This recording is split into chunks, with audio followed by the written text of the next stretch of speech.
Olá, você que está conosco, está com o programa Eureka, Eureka no ar, de volta às suas origens, 19 anos falando sobre educação, e hoje um dos nossos associados, professor titular da equipe, professor Renato Mocelin. Professor Mocelin, tudo bem? Tudo bem, Como está, meu amigo? Que bom retornarmos aí, né? Sempre é bom, né, amigo? Sim, felizmente. Ocupando espaço diário, falando sobre educação, e hoje o papo é para você que gosta do Paraná, para você que é daqui, as suas origens paranaenses, para você que não é do Paraná e também quer ouvir um pouco mais, o professor Renato Mocelin hoje abrilhantará o nosso espaço. E depois, é claro, ele, professor Laércio de Mello, professor Oswaldo Siqueira e professor Marcelo Toniolo, que são os associados da equipe Eureka, falarão com você também. Então, o Mocelin estará soltinho para falar sobre outros assuntos. Hoje, conosco, é a história do Paraná. Conta, meu amigo, já trouxe livro para nós, já vamos mostrar. Sim, Marlos, eu acho que é muito importante o paranaense, quem vive aqui no Paraná, conhecer um pouco da nossa história. Sim. Infelizmente, o jovem estuda a história universal, não que não seja necessária, mas conhece muito pouco da nossa realidade. Como surgiu o Paraná, o desenvolvimento econômico, social do nosso estado. E quando a gente estuda a história do Paraná, eu destaco um dos historiadores mais eminentes da história do nosso estado, que foi o professor Brasil Pinheiro Machado. Brasil Pinheiro Machado. Ele procurou fazer uma análise, tem um modelo de história do Paraná. Então nós temos os 3 Paranás, né, Marlos? Você tem o Paraná tradicional, que é aquela região litorânea, aqui, essa região de Curitiba, Ponta Grossa, o Paraná que surge ali desde os primórdios da colonização. Sim. E vamos ter mais o norte do Paraná, o norte velho, o norte novo, o norte novíssimo, e o oeste e o sudoeste. São 3 regiões que se desenvolvem em períodos diferentes. Tanto é que o Paraná, a região norte e a região sudoeste, elas só são integradas mesmo em meados do século passado, do século XX. Sim. A ligação, por exemplo, Londrina é da década de 30, Maringá é de 47, aquela região do sudoeste, nós temos a colonização a partir de fins do século XIX, mas principalmente depois dos anos 30, com o governo do Getúlio. E o paranaense sabe que isso fez que tenhamos reflexos até no futebol, né? Justamente. Você vê as pessoas que vivem ali na região sudoeste, na região oeste, porque foi uma região de colonização com camponeses oriundos do Rio Grande do Sul, eles torcem para o Grêmio, para o Internacional. Tem as suas predileções de outras bandas, né? Curiosamente. Sim. Enquanto que no norte do Paraná é muito comum ter um jogo em Maringá, por exemplo, o Palmeiras jogando lá, enche o estádio, o Santos, enfim, o São Paulo, Corinthians, que é bastante popular. Sim. E não torce para as equipes daqui, né? No caso, o Atlético Paranaense, o Curitiba Futebol Clube, ou mesmo o Paraná Clube. Então, nós temos esses 3 Paranás. E a gente vai poder conversar aí sobre as origens do Paraná, desde lá, o início da colonização, chegando até o Paraná moderno, até o Paraná dos dias de hoje. Infelizmente, o conteúdo paranaense é pouco cobrado nos concursos vestibulares, né, Mocelin? O que é sempre aqui uma crítica construtiva, porque muitos estados, os seus vestibulares locais cobram conteúdos relativos aos seus estados. No Paraná nós temos eu não diria uma omissão, talvez o termo omissão seja um pouco despropositado, mas um esquecimento dentro do conteúdo, não é, meu amigo? Sim, a UEM cobra. Sim. A Unioeste, se não me falha a memória, a Universidade Estadual de Ponta Grossa, mas a nossa Universidade Federal do Paraná e as instituições privadas... Fica aí o registro para o TFPR também, que volta ao seu vestibular. Sim. Nesse ano a UT volta ao vestibular, nós teremos aqui também o professor Marco Schiffer, que é um dos nossos colegas da equipe, que é o reitor da Universidade Tecnológica, falando sobre isso, justamente. Você falou muito bem, Marlos, a Federal de Santa Catarina, por exemplo, cobra a geografia Rio Grande do Sul? Sim, sim. Eu acho importante.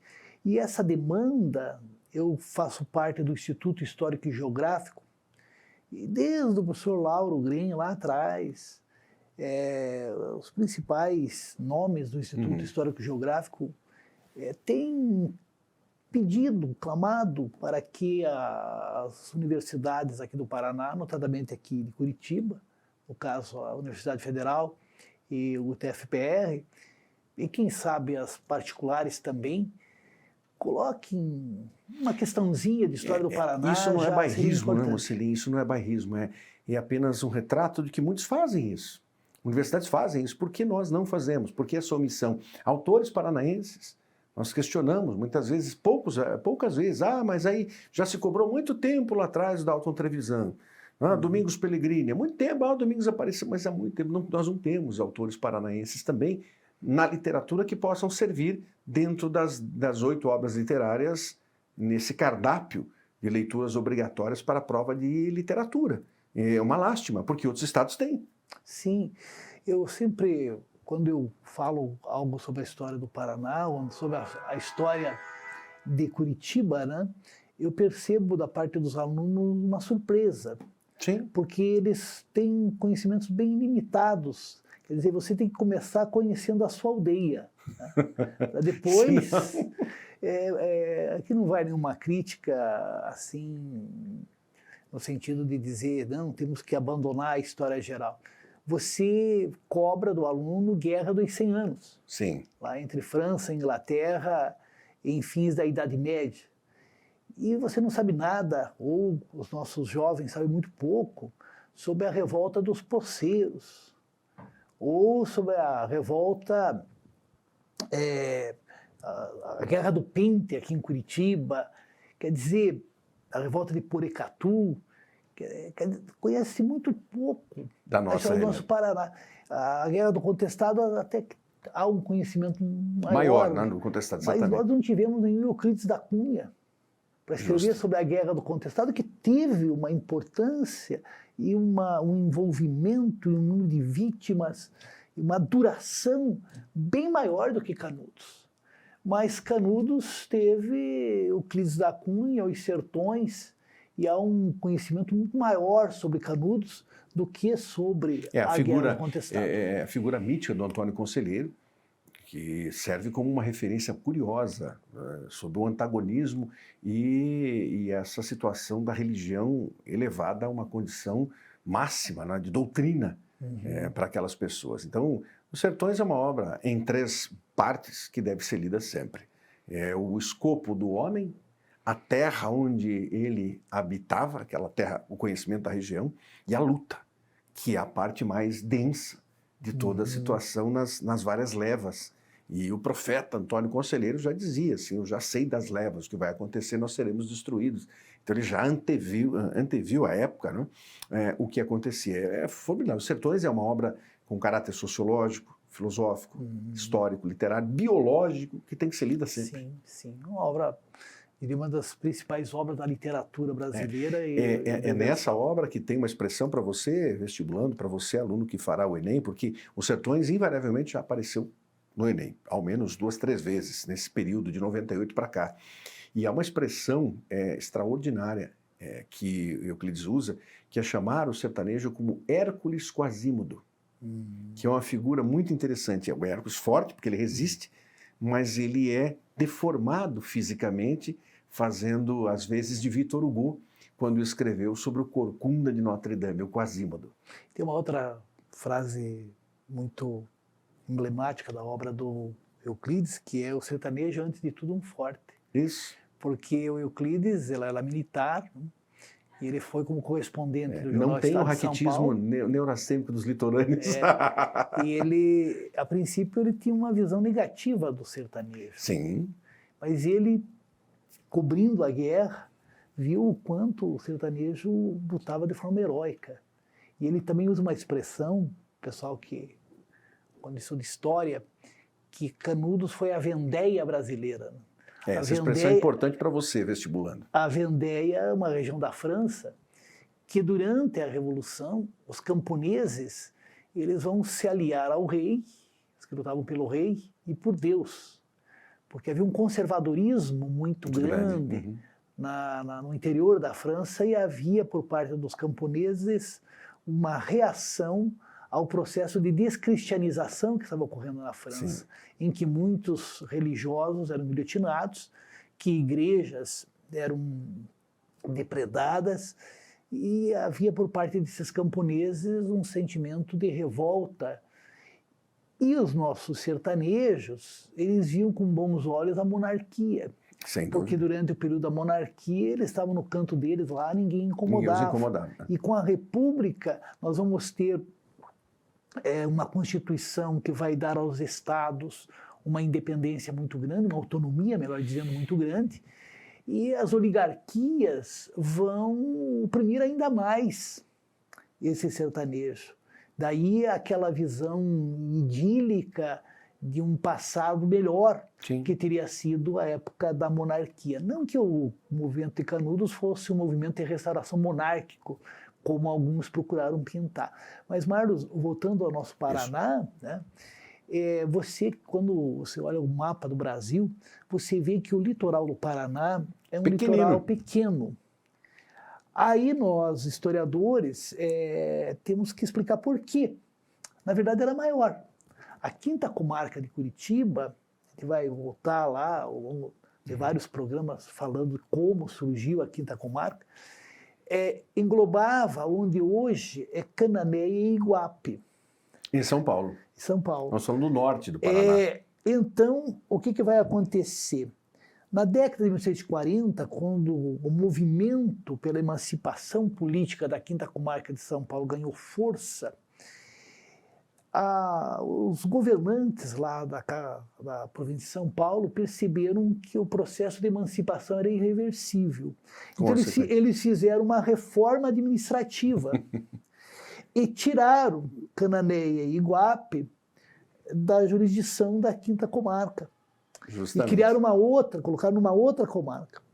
Então, quando houve a emancipação política, que aconteceu em 1853, Cananéia e Iguape não faziam mais parte da quinta comarca. E com isso, o litoral do Paraná ficou reduzido. Esse é um assunto também para o professor Laércio de Mello, dos nossos associados, dos nossos companheiros de lida. E nós agora temos que fazer esse bom intervalo. Não percam, você está com o período de inscrições para a Universidade Federal do Paraná, vestibular da UFPR, inscrições desde o dia 1º de junho. Em junho andando e inscrições a caminho também. Você está com intervalo agora, intervalo é culturalíssimo, e daqui a pouquinho voltamos para falar um pouco mais com o professor Renato Mocelin e com a história do Paraná, para você olhar também para a história no escopo Brasil, como nós mencionamos há pouco, falando sobre os sertões do formidável Euclides da Cunha, que você lê no pré-modernismo brasileiro, no chamado pré-modernismo, aquele período literário de 20 anos, entre 1902 e 1922. Não perca, segundo bloco daqui a pouquinho. Já voltamos.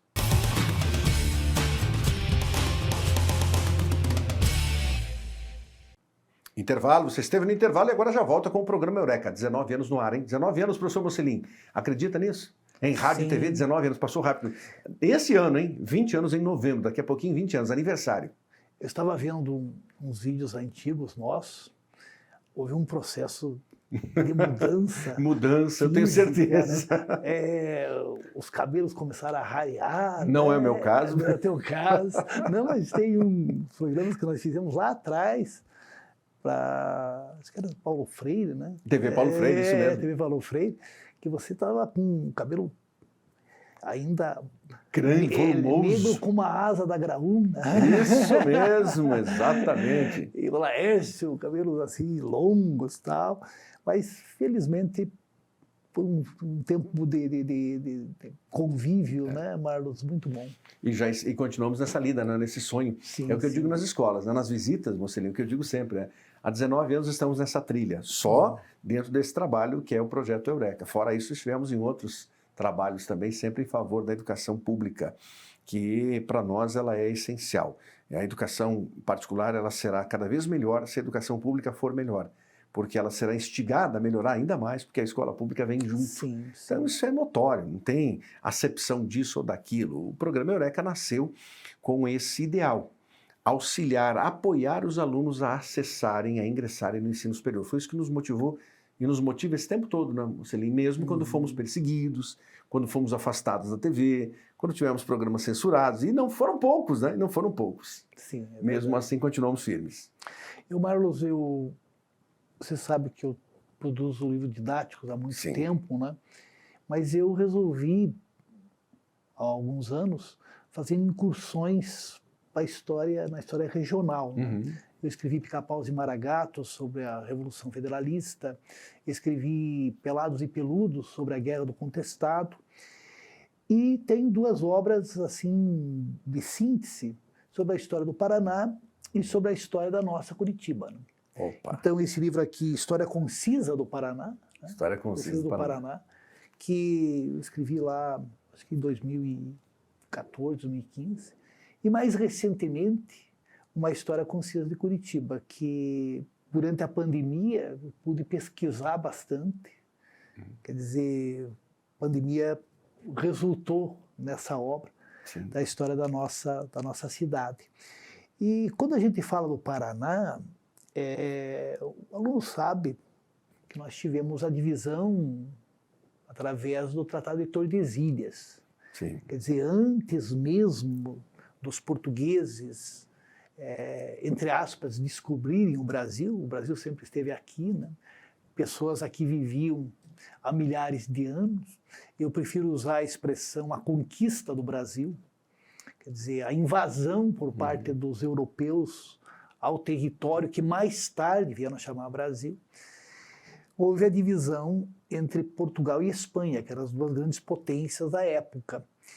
E o Tratado de Tordesilhas, o Brasil seria de Portugal um território muito menor. Sem dúvida. E o Paraná, onde é o Paraná, seria apenas uma pequena parte do litoral. Então todo o resto seria da Espanha. Então onde nós estamos aqui em Curitiba, os campos de Curitiba, né, isso tudo juridicamente fazia parte do Império Espanhol. Certo. Mas o que aconteceu?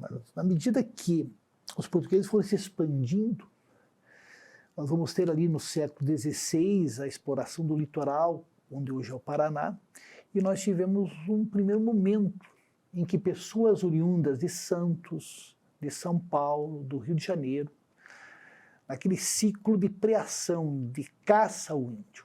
Então você, quando está circulando pelo litoral do Paraná, ali Morretes, Antonina, Guaraqueçaba, mesmo Paranaguá, aquelas praias todas, você tem que imaginar que em fins do século XVI nós tínhamos aquelas expedições em que pessoas caçavam, preavam, escravizavam as populações nativas, os chamados carijós, que eram levados aos milhares para a capitania de São Vicente. Nós tivemos o tráfico de seres humanos, inclusive há um questionamento por parte das pessoas que estudam de uma maneira crítica a história do Brasil, se é válido, se é justo, se é correto nomearmos rodovias, locais públicos, com nomes como, por exemplo, de Antônio Raposo Tavares, de Fernão Dias Pais Leme, Borba Gato, que foram pessoas que caçaram índios, traficaram seres humanos. Me permitam uma parte nesse sentido, porque justamente o Museu do Ipiranga, recém-inaugurado, foi todo revisitado. Nós tivemos agora em janeiro desse ano, na abertura, período em que ele ficou, foi gratuito o mês todo. E, curiosamente, nessa passagem de dezembro para janeiro, em que o Museu do Ipiranga estava lá, você vê, na entrada do museu, aquela entrada suntuosa, aquilo é maravilhoso, mas você vê ali as figuras desses indivíduos exploradores, mas também escravizadores, né, Mocelin? Exatamente, eles foram exploradores, mas escravizadores. Nós tínhamos as missões jesuíticas que foram invadidas por bandeirantes liderados pelo Antônio Raposo Tavares, pelo Manuel Preto, e acredita-se que pelo menos umas 60 mil pessoas 60 mil pessoas foram escravizadas. essas pessoas morriam em lutas contra esses bandeirantes e, entre aspas, índios mansos que lutavam Sim. ao lado deles, porque o colonizador vai jogar uma nação contra outra. E essas pessoas vão morrer, sabe, Marlos, não apenas em função das guerras, mas, sobretudo, em decorrência das enfermidades. Essas enfermidades como gripe, sarampo, varíola, que eles não conheciam. Sim. E que eles não tinham, portanto, anticorpos, não tinham resistência. E também o trabalho extenuante, a má alimentação. Quer dizer, houve um verdadeiro genocídio dos povos nativos aqui do Brasil e, por extensão, tamanha crueldade, no Paraná. Tamanha crueldade. Então, é preciso refletir que quando você circula pela nossa Mata Atlântica, que foi também devastada, quando iniciou-se a colonização do Brasil, logo, vamos ser a primeira missa, quando derrubaram a árvore para formar a cruz, Sim. já começa um processo de destruição da Mata Atlântica que perpassa toda a nossa história. Então nós vamos ter esse primeiro ciclo, que é o ciclo da caça ao índio, e depois o ouro de aluvião.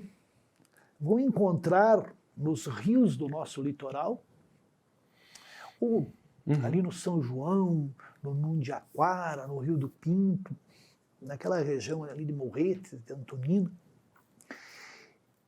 Tanto é que essa exploração foi tão importante que nós vamos ter a fundação de Paranaguá, lá em 1648. Que há de ser a primeira cidade. Com Eleodoro Abno Pereira, né? Sim. Portanto, depois a exploração dos campos de Curitiba. E você que é daqui de Curitiba, que conhece o Rio Belém, o Rio Atuba, dos lambaris de rabo amarelo, o Ribeirão dos Padilhas, o próprio Rio Ivo, que cruza ali a centro da cidade. Nesses rios havia ouro, bom.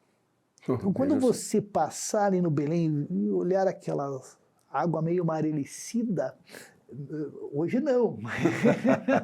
A época havia sim. ouro. Então nós vamos ter um segundo ciclo, que é o ciclo do ouro de aluvião, que propicia, inclusive, a exploração do território aqui onde hoje é Curitiba, e a fundação da própria cidade de Curitiba. Coreia, Ituba. Da vila. Começa lá, né? Começa Sim. lá na Avenida do Atuba, ali por 1654. Antes disso, o Baltazar Carrasco dos Reis tinha uma chácara aqui no Barigui, né? O Rio das Moscas, o Barigui, e também o Mateus Martins Leme. Eles tinham chácaras aqui, eles vieram para cá antes mesmo da fundação da vila de Curitiba, que começa lá no Atuba.